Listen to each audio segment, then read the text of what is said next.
Padre, te agradecemos por tu palabra y a través de tu Hijo, nuestro Señor y Salvador Jesús, oramos para pedir una bendición, Señor, para nuestra vida por medio de tu palabra. Exhórtanos por medio de ella, danos dirección por medio de ella, dinos qué hacer, Señor, en esta ruta de la vida en la cual estamos por medio de tu palabra.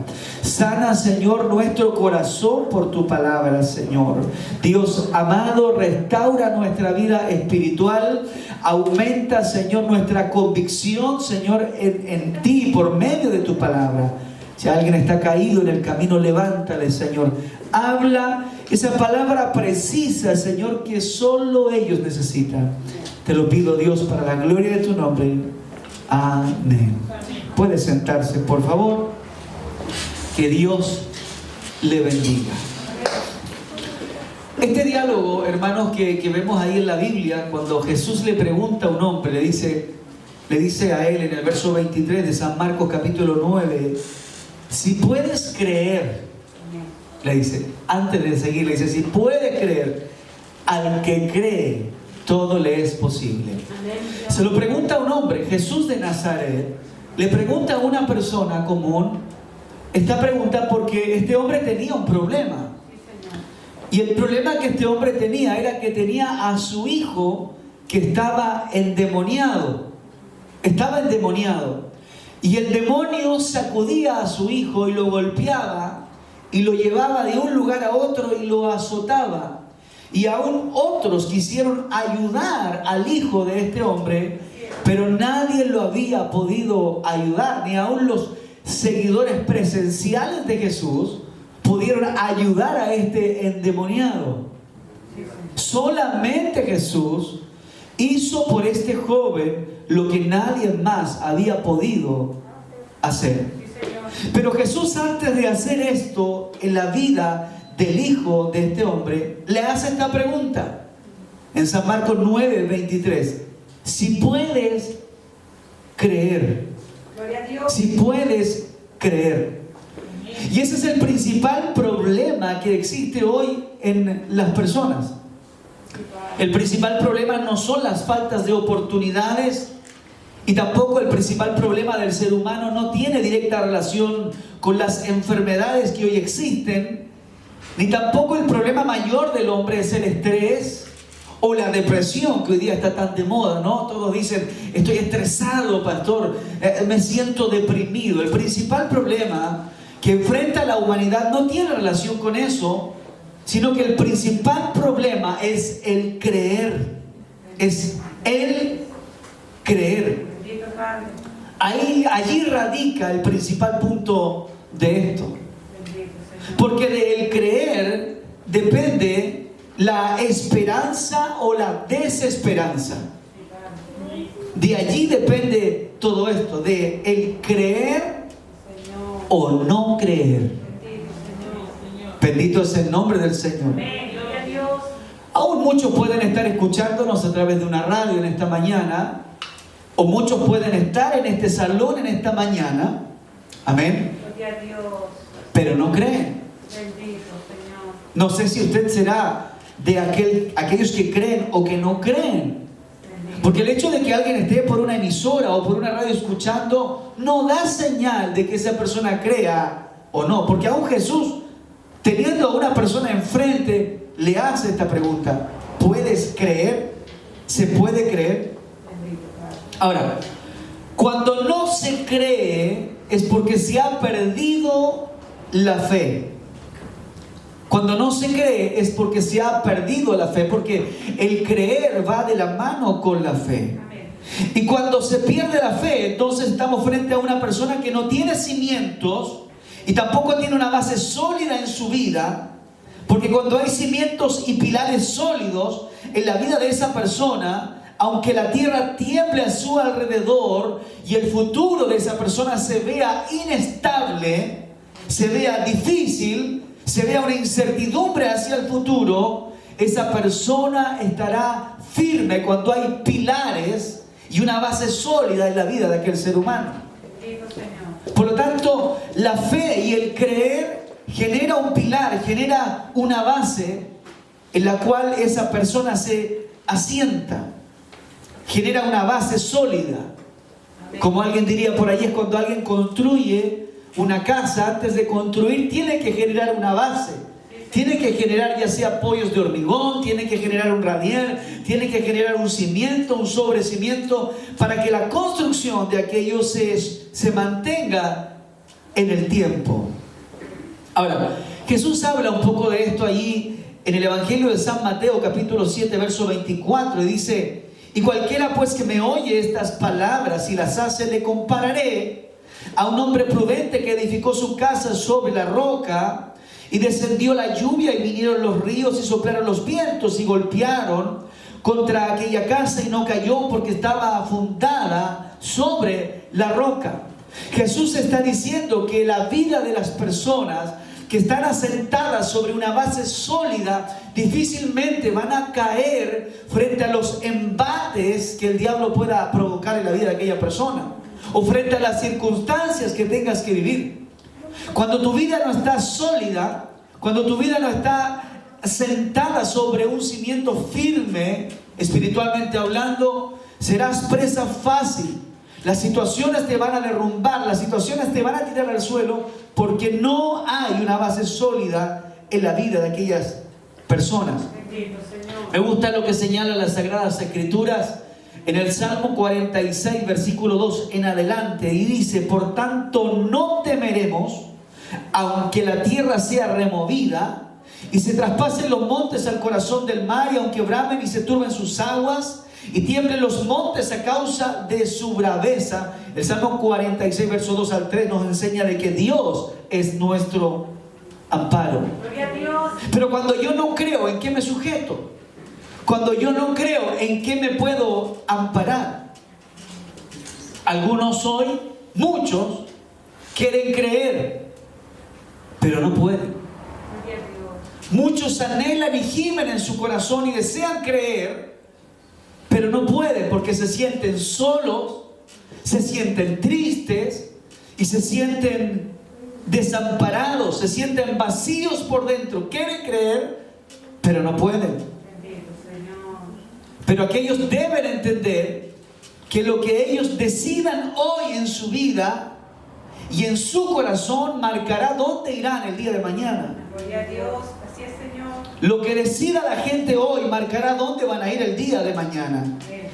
Y este punto es el que determina la eternidad. ¿En qué voy a creer? ¿En qué quiero creer? ¿Creo o no creo?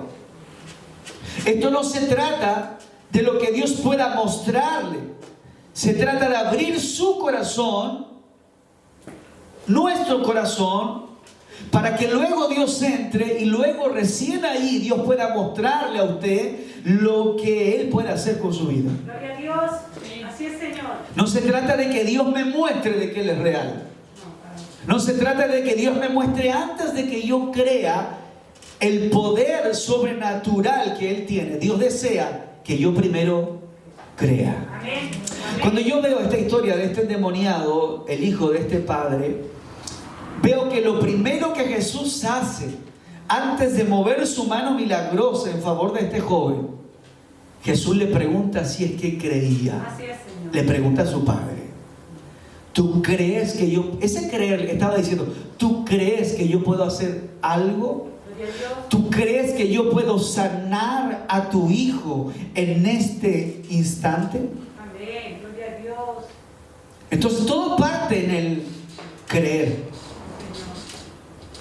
Ahora, cuando nuestro corazón está cerrado, Dios no puede entrar.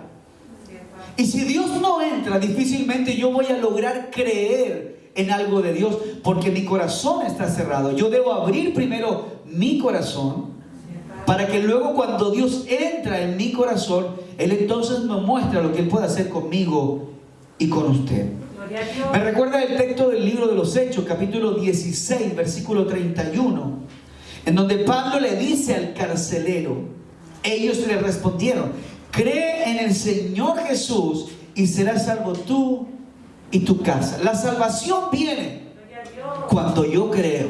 Amén. La mano de Dios se mueve a tu favor cuando yo creo. El milagro no sucede mientras yo no crea primero. O sea, yo debo creer y la mano de Dios, su salvación, su misericordia se moverá en favor de nuestras vidas. ¿Cuántos dicen amén a eso? Ahora, este es el tiempo, hermanos, y yo lo veo así. Yo hablo a la iglesia de esta generación. Yo creo que es el tiempo en donde muchos deben, aleluya, retomar su inspiración. Muchos deben retomar su inspiración. Y la inspiración usted no la va a encontrar en el mundo. La inspiración usted la va a encontrar en la palabra del Señor. Usted necesita inspirarse. Necesitamos abrir nuestro corazón, inspirarnos por la palabra para que Dios entre en nosotros. Bendito es el nombre del Señor. Cuando escucha la palabra de Dios. Ahora, la genuina inspiración solo viene a través de la palabra. No te vas a inspirar en la fe y en Dios viendo una teleserie. No te vas a inspirar en Dios y en la fe. No vas a lograr creer mucho más ocupando el tiempo en otras cosas que no tienen relación con la obra del Señor. Me refiero a aquellos tiempos en donde tienes la oportunidad de buscar de Dios y no lo haces, sin embargo dedicas ese tiempo que se le podría haber dado a Dios a otras cosas. De esa forma no nos inspiramos. Santo es el nombre del Señor. La inspiración se encuentra únicamente en las sagradas Escrituras, y sin inspiración no hay fe en nuestra vida. El texto en Mateo 24:35 es claro y dice: el cielo y la tierra pasarán, pero mis palabras no pasarán. La palabra de Dios es la que inspira fe en tu vida. La fe viene por el oír, y por el oír la palabra del Señor. Por la palabra usted se va a inspirar. Por la palabra la fe viene a tu vida y se alimenta. Por la exhortación de la palabra tú abres tu corazón y luego comienzas a creer. Y Dios comienza a tratar con lo profundo de tu ser. La palabra de Dios es poderosa y es la única que puede producir fe en la vida de las personas. ¿Me está escuchando?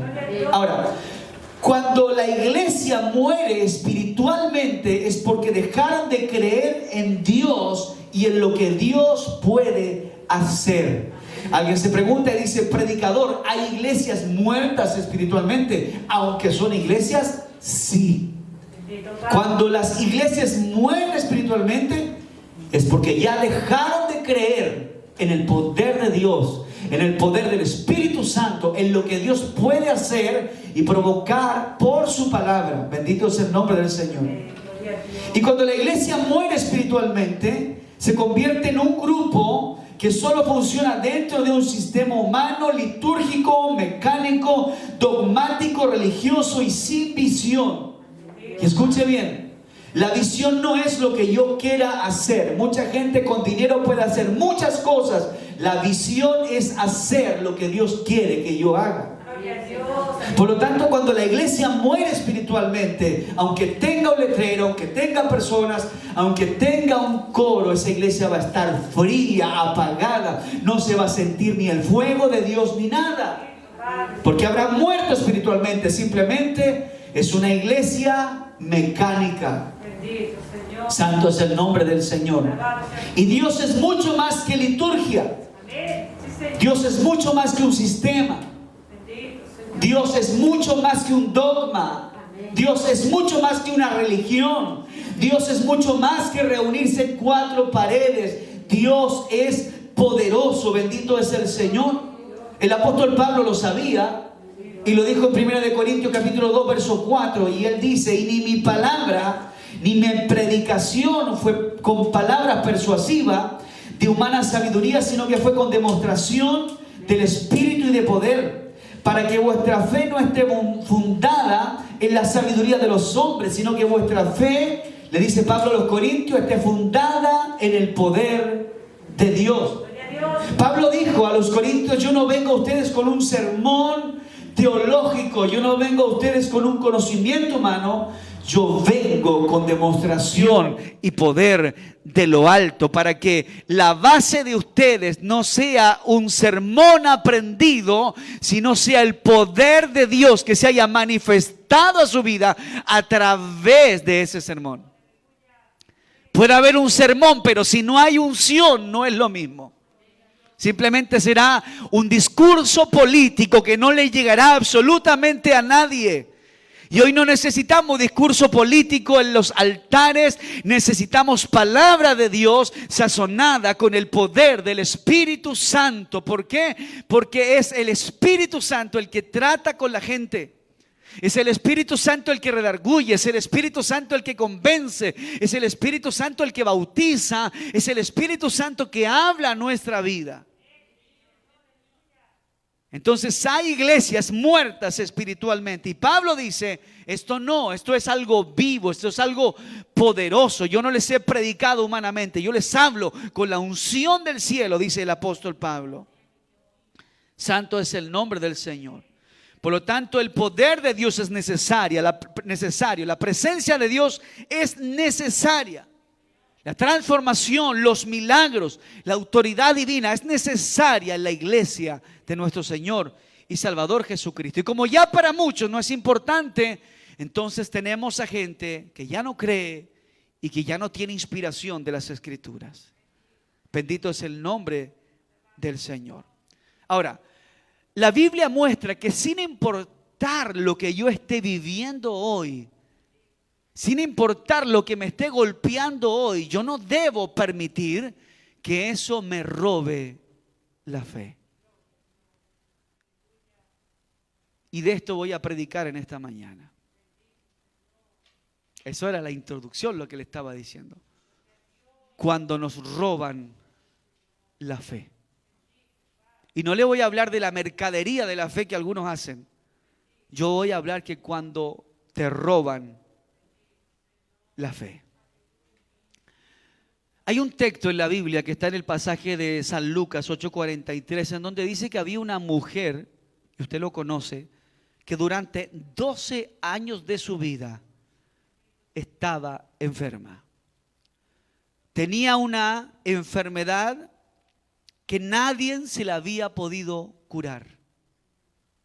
Había consultado a los médicos, a las personas, y nadie la había logrado curar durante 12 años, dice el Evangelio de San Lucas 8:43 al 48, de su enfermedad.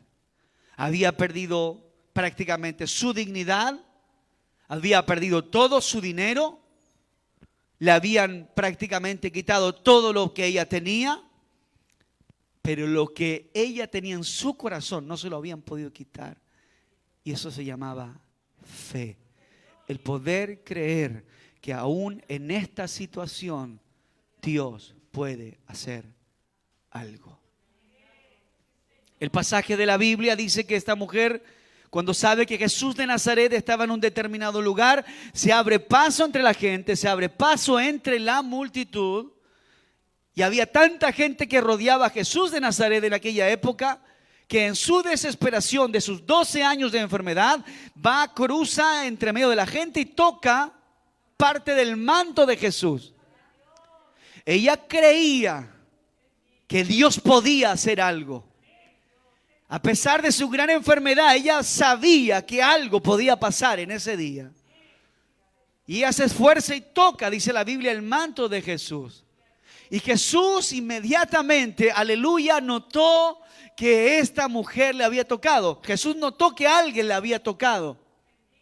Los discípulos le dicen: Señor, la multitud te aprieta y tú dices, alguien te ha tocado. Cualquiera de estos pudo haberte rozado, tocado, tirado la túnica. Jesús dijo: no, alguien me ha tocado, porque poder y virtud han salido de mí.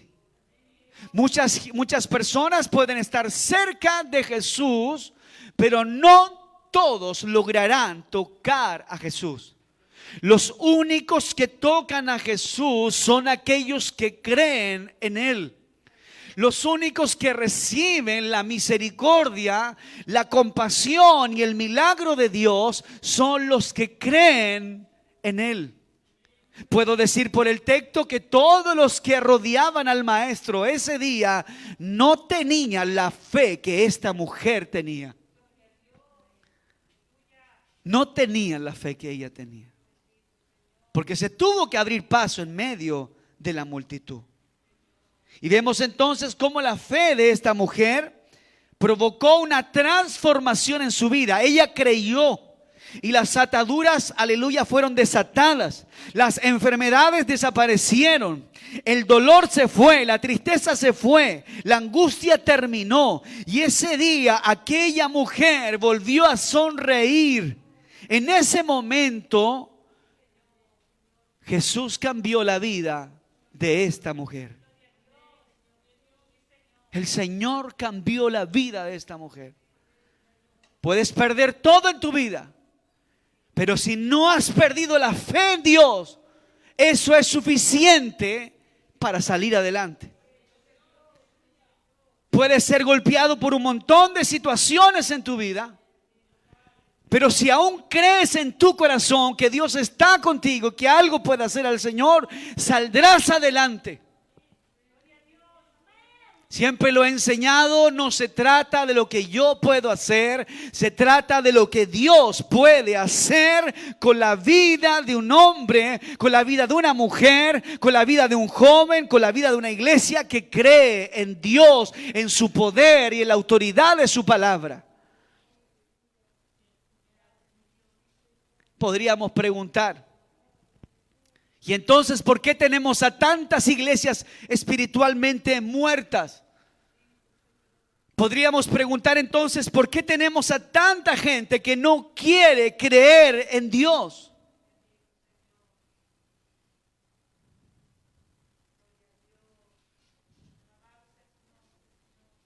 ¿Por qué tenemos a tantas personas que han perdido el gozo del Señor? ¿Cuál es la situación que le impide a la iglesia y al ser humano creer? ¿Qué es lo que te ha robado la fe? ¿Qué es y qué está pasando en nuestra vida? ¿Qué cosa nos está robando la fe? ¿El trabajo? Quizás. ¿Las amistades? Porque puedes tener amistades que te están robando la fe.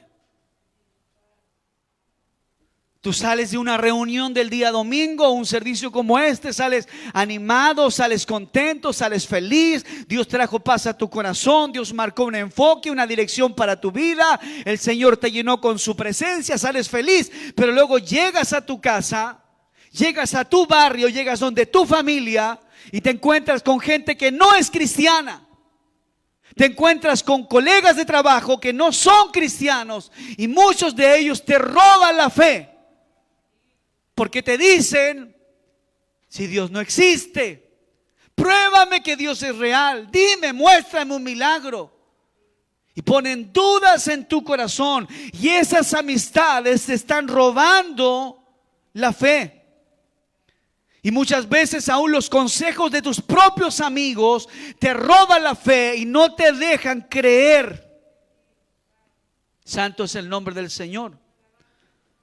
Y somos influenciados por quienes están a nuestro alrededor.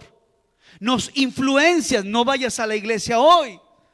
No ores hoy, no leas la Biblia hoy, no tomes este estudio bíblico hoy. Y tu entorno te influencia y eso poco a poco te va robando la fe. Otros están perdiendo la fe porque los problemas todavía no se han logrado solucionar. Mucha gente tiene tantos problemas que esos problemas le robaron la fe, ya no creen que algo nuevo pueda suceder, ya no creen que Dios tenga el poder suficiente para obrar en favor de sus vidas, ya no creen en un milagro de Dios y ese problema te robó la fe, esa presión te robó la fe y ya no puedes creer. Eso no te deja creer. ¿Qué es lo que te ha robado la fe? ¿Qué le ha robado la fe a la iglesia? Pablo lo dijo, esto es poderoso. ¿Qué es lo que no te deja creer? ¿Qué es lo que nos impide ver más allá? ¿Qué es lo que nos ciega para que no nos deje ver lo que Dios puede verdaderamente hacer? Y voy cerrando. Hay un texto en Habacuc capítulo 3, versículos 17 al 19 y dice: y aunque la higuera no florezca, aunque no me esté yendo bien en la vida, eso es lo que está diciendo. Y aunque en la vid no haya fruto, aunque mi trabajo no me dé retribución. Imagínate, alguien que trabaja en una viña y no logra sacar uvas de la vid. Aunque en la vid no haya fruto. Y aunque falte el producto del olivo, aunque tenga escasez, aunque tenga poco, aunque falte el producto del olivo, y los labrados no den mantenimiento, aunque todo tu trabajo no sea recompensado y aunque trates de avanzar y no avances, aunque los labrados no den mantenimiento y las ovejas sean quitadas de la majada, tratas de juntar algo y se te va entre los dedos, y las ovejas sean quitadas de la majada y no hayan vacas en los corrales, con todo yo me alegraré en Jehová y me gozaré en el Dios de mi salvación. ¿Cuándo? Cuando yo creo que Dios es más grande que una viña. Cuando yo creo que Dios es más grande que unas vacas en un corral. Cuando yo creo que Dios es más grande que unas aceitunas en un olivo. Cuando yo creo que Dios es más grande que la flor de una higuera. Cuando yo creo, aleluya, que Dios es más grande que la tierra que yo trabajo, entonces yo me alegraré en el Señor, porque yo no he dejado de creer en el Dios de la palabra. Y eso es lo que Dios espera de la iglesia, para que la iglesia pueda despertar de ese sueño espiritual. Es que la iglesia vuelva a creer en Dios, vuelva a creer en la presencia de Dios, vuelva a creer en la presencia del Espíritu Santo, en que hay un Dios que tiene poder para libertar, que hay un Dios que tiene poder para hacer un milagro en esta mañana, que hay un Dios que tiene poder para echar al demonio de tu vida y de tu casa. La iglesia debe volver a creer en Dios. Todo radica en el creer. De allí depende la eternidad del ser humano. Predicamos y hablamos de un Dios poderoso, pero no creemos en su poder. Cantamos de un Dios de maravillas, pero no creemos en sus maravillas. Por eso Jesús le pregunta a este padre ese día: ¿puedes creer?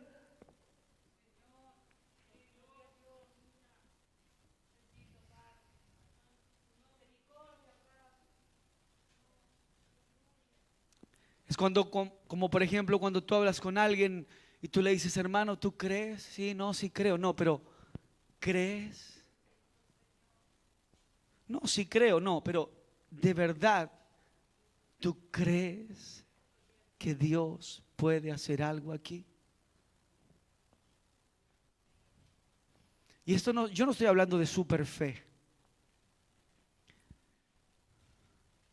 Yo hablo de tener convicción en el Señor. Y es lo que Dios anhela levantar en tu corazón en esta mañana y en mi corazón. Una fe y una convicción sólida. El mundo siempre buscará argumentos. Sí, muéstrame que Dios existe, muéstrame que Dios es real, pruébame. Y tú le puedes probar biológicamente, históricamente, científicamente la existencia de Dios, Pero el mundo se seguirá negando a creer en un creador. ¿Por qué? Porque no se trata de cuánta evidencia yo pueda mostrarle al mundo. Se trata de abrir una puerta. Mientras la puerta del corazón de la sociedad no se abra, aunque le des millones, aleluya, de pruebas al mundo, el mundo seguirá siendo incrédulo. Y quiero decirle algo a la gente. Dios no está interesado en andarle probando a todo el mundo su existencia. Dios no está preocupado de mostrarle a los grandes académicos su deidad, su poder, su omnipresencia y lo real que Él es. Dios no está preocupado de eso. A Dios le interesa el corazón de la gente. Que la gente abra su corazón y entonces Dios bajará el cielo a tu vida y te mostrará quién es y lo que Él puede hacer. Todo radica en creer en Dios.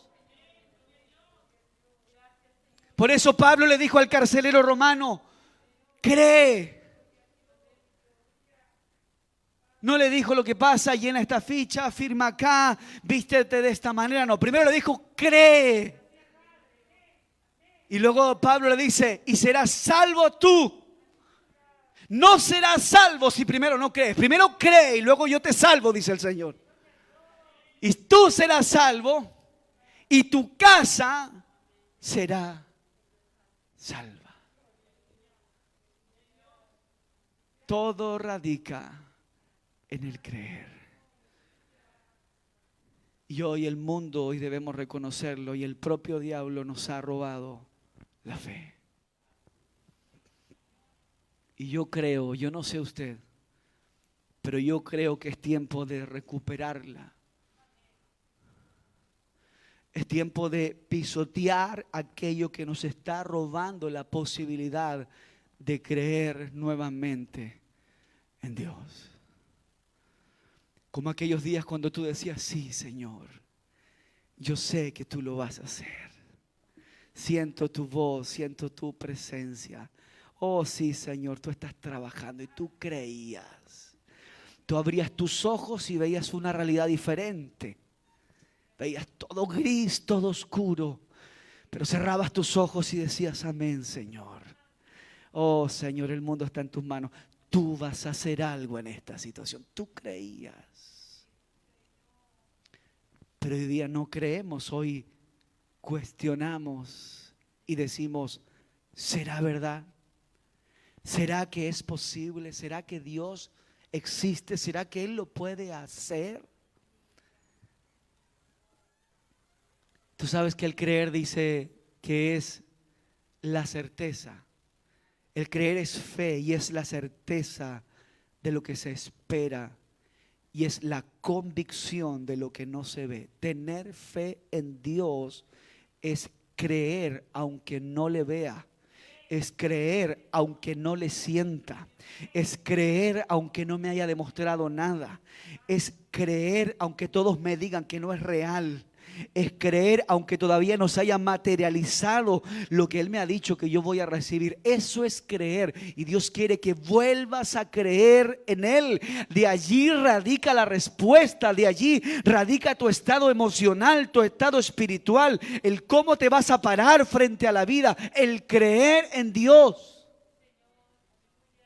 Y yo te aseguro que cuando eso se restaure, tu visión de las cosas va a ser muy diferente, muy distinta. Cierro con esta palabra. Imagínate a Jesús preguntándote, ¿puedes creer? Lo que estás viviendo es personal, es individual. Imagínate a Jesús preguntándote, ¿puedes creer? Póngase de pie en esta mañana. Bendito y alabado es el nombre del Señor. Padre, voy a tu presencia en el nombre de Jesús. entendiendo, Señor, lo que desde este lugar ha sido ministrado en esta hora. Estoy consciente, Señor, que tú quieres obrar en muchos corazones, pero a veces la falta de fe provoca que tu mano no pueda moverse como tú lo deseas. Padre, en el nombre de Jesús, restaura nuestra fe en esta hora y en esta mañana. Llévanos a creer en tu palabra, en tu presencia y en tu poder, como aquel día cuando te sentimos en nuestra vida por primera vez, Señor. Llévanos a creer en ti, aunque no entendamos lo que estás haciendo y la forma como estás trabajando. Llévanos a creer en ti, Señor. Dios mío, aléjanos de aquellas amistades que nos roban la fe, que siembran dudas en nuestro corazón. Y rodéanos de gente con principios y convicciones sólidas de que tú eres real, de que tú eres un Dios omnisciente, que todo lo conoces, un Dios omnipresente que estás en todo lugar. Y rodéanos de gente que entienda que tú eres un Dios omnipotente, Señor, que no tienes límites en el obrar, no tienes límites en los milagros, no tienes límites en el poder. Rodéanos de aquellas brasas ardientes, Señor, que alimenten nuestra fe, que fortalezcan nuestra vida espiritual. Te lo pedimos, Padre, en el nombre de Jesús. Y lleva a tu iglesia, Señor, a esa madurez a la cual tú la quieres proyectar. Porque en esa madurez, en esa fe y en ese creer es cuando los milagros suceden. Es cuando el fluir de tu presencia se mueve. Es cuando los demonios se arrancan y las cadenas son cortadas. Trata con el corazón de tu iglesia en esta mañana, Padre, en el nombre de Jesús. Hermano, ¿crees que Dios te puede ayudar? Hermana, ¿crees que Dios te puede sacar adelante? Iglesia, ¿crees que Dios te puede sanar? Iglesia, ¿crees que Dios puede llenarte con el poder del Espíritu Santo? Iglesia, ¿crees que Dios te puede bautizar en Espíritu Santo y en fuego? Iglesia, ¿crees que Dios te puede llevar más lejos de lo que tu mente y tu capacidad humana puedan comprender? Iglesia, ¿crees que Dios está en ese lugar? Iglesia, ¿crees que Dios te ha traído hoy no para solamente cantar y adorar? ¿Crees que Dios te ha traído para fortalecer tu fe? ¿Crees que Dios te ha traído para levantar tu vida espiritual? ¿Crees que Dios te trajo? No fue tu agenda, no fue tu deseo, no fue tu pensamiento. ¿Crees que fue la divinidad de Dios quien te trajo hoy para sembrar esta base sólida en tu vida? ¿Lo crees? ¿Lo crees? No dejes de creer en Dios. No dejes de creer en Dios. No dejes de creer en Dios. Aleluya, aleluya. No dejes de creer.